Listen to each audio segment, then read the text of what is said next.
Hi friends, இன்றைக்கி ஸ்ரீலங்கா ஸ்டைலில் சம்பல் பார்க்க போகிறோம். அதுக்கு கடாயில் காஞ்ச மிளகா உங்களுக்கு காரத்துக்கு ஏற்ற மாதிரி போட்டு நல்லா பொரித்து எடுத்துக்கணும். அப்புறம் சின்ன வெங்காயம், கருவேப்பிலை, தேவையான அளவு தேங்காய், எங்களுக்கு இவ்வளோ தேங்காய் போதும். அப்புறம் காஞ்ச மிளகா, பொரிச்ச காஞ்ச மிளகா நல்லா ஆறினோடனே மிக்ஸி ஜாரில் போட்டு கொஞ்சம் கல்லுப்பு போட்டு ஃபஸ்ட்டு பொரிச்ச காஞ்ச மிளகாவை அரைச்சிக்கணும் குறன்னு. அதுக்கு அப்புறம் தேங்காய் பூ போட்டு அரைக்கணும்.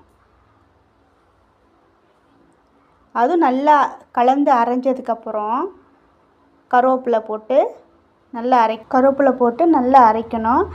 அரைச்சி ஒரு பாத்திரத்தில் மாற்றிட்டு சின்ன வெங்காயம் எடுத்து வச்சோன்னா சின்ன வெங்காயம் அதை தட்டி போடணும். தட்டி அந்த சம்பலில் மேலால் போட்டு கிளறி விடணும்.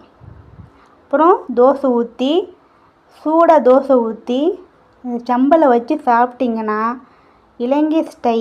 இலங்கையில் மஞ்சள் தோசை சுடுவோம். நீங்கள் வெள்ளை தோசைக்கு சாப்பிட்டு பாருங்கள். இந்த வீடியோ உங்களுக்கு பிடிச்சிருந்தா லைக், ஷேர், சப்ஸ்கிரைப் பண்ணுங்கள்.